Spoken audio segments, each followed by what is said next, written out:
ಬಗೆದಷ್ಟು ಬಯಲಾಗ್ತಾ ಇದೆ ಕಮಲಾಕರ್ ಭಟ್ ಅವರ ರಹಸ್ಯ. ದಿನಕ್ಕೊಂದರಂತೆ ಭಟ್ ಕರ್ಮಕಾಂಡ ಬಯಲಾಗ್ತಾ ಇದೆ.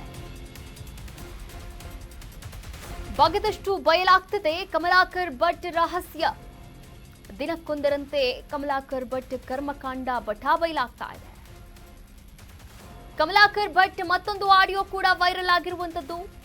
ಶಿರಸಿ ಮಹಿಳೆಯ ಜೊತೆ ಕಳುಹಿಸಿದಂತಹ ಆಡಿಯೋ ಇದೀಗ ಸಾಮಾಜಿಕ ಜಾಲತಾಣದಲ್ಲಿ ವೈರಲ್ ಆಗಿದೆ. ಸುಚಿತ್ರಾಗಾಗಿ 50ರಿಂದ 100 ಕೋಟಿ ಆಸ್ತಿ ಮಾಡಿದ್ದೇನೆ, ನಾನು ಸತ್ರೂ ಬೇಜಾರಿಲ್ಲ ಎಂದಿರುವಂತಹ ಕಮಲಾಕರ್ ಭಟ್ ಸುಚಿತ್ರಾಳಿಗಾಗಿ ಏನ್ ಬೇಕಾದ್ರೂ ಮಾಡ್ತೀನಿ ಎನ್ನುವಂತಹ ಹೇಳಿಕೆಯನ್ನ ಕೊಟ್ಟಿದ್ದಾರೆ. ಆ ಒಂದು ಆಡಿಯೋದಲ್ಲಿ ಅವರ ವಾಯ್ಸ್ ರೆಕಾರ್ಡ್ ಆಗಿರುವಂಥದ್ದು. ಸುಚಿತ್ರಾ ಮಗಳ ಲೈಫ್ ಕೂಡ ಸೆಟಲ್ ಮಾಡಿದ್ದೀನಿ, ನಾನು ಸುಚಿತ್ರಾಳನ್ನ ಮದುವೆ ಮಾಡ್ಕೊಂಡು ಬಂದಿರೋದು.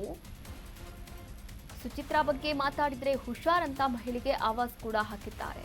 ಸುಚಿತ್ರಾ ಸಿಗುವ ಮುನ್ನ ಇನ್ನೊಂದು ಮಹಿಳೆಯ ಜೊತೆ ಕೂಡ ಮಾತನಾಡಿದ್ದಾರೆ. ಸಂಬಂಧ ಬೆಳೆಸಿದಂತಹ ಕಿರಾತಕ ಕಮಲಾಕರ್ ಭಟ್.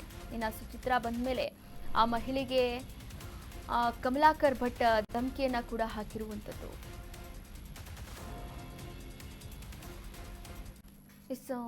ಕಮಲಾಕರ್ ಭಟ್ ಅವರ ಒಂದು ನಿಜ ರೂಪ ಇಲ್ಲಿ ಬಯಲಾಗಿದೆ ಅಂತಾನೆ ಹೇಳ್ಬೋದು.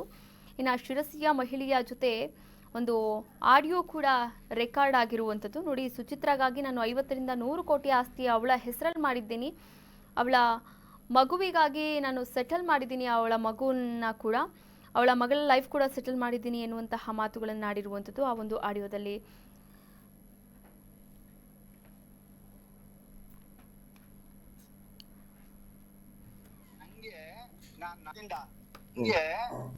ಅಲ್ಲ, ನಂಗೆ ನಾನ್ ನಾಳೆ ಸತ್ರು ತೊಂದ್ರೆ ಇಲ್ಲ, ಇವತ್ ಸತ್ರು ತೊಂದ್ರೆ ಇಲ್ಲ. ನಾನು ಇವಳ ಲೈಫಿಗೆ ಸೆಟ್ಲ್ ಆಗೋದಕ್ಕಾಗಿ ಒಂದ್ 50ರಿಂದ 100 ಕೋಟಿ ರೂಪಾಯಿ ಆಸ್ತಿನ ಇವಳ ಹೆಸರಿ ಮಾಡಿದೀನಿ. ಮಗಳಿಗೆ ಸಂಬಂಧಪಟ್ಟಂತೆ ಒಂದ್ 3-4 ಕೋಟಿ ರೂಪಾಯಿ ಆಸ್ತಿನಿಗ ಮಾಡಿದೀನಿ, ಗೊತ್ತಾಯ್ತಾ?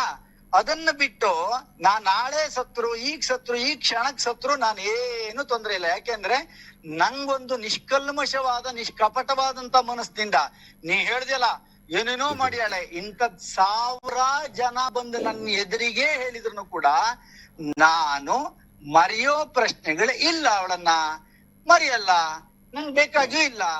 ನನ್ನ ವೈಯಕ್ತಿಕವಾಗಿ ಆಮೇಲೆ ಇನ್ನೊಂದು ಗೊತ್ತಾ ನಿಂಗೆ, ಯಾವನೋ ಹೇಳ್ದ್ನಲ್ಲ ನಿಂಗೆ ಒಂದು ಮತ್ತೊಂದು ಕಾನೂನಲ್ಲಿ ಏನ್ ಹೇಳಿದೆ ಅಂತಕ್ಕಂಥದ್ದು ಬಗ್ಗೆನೂ ಕೂಡ ನಂಗೆ ಗೊತ್ತಿದೆ.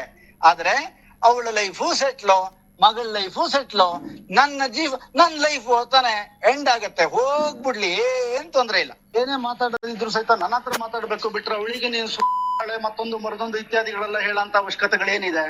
ಅವಳನ್ನ ನಾನು ಮದುವೆ ಮಾಡ್ಕೊಂಡ್ ಬಂದಿರೋದು ಇಂದ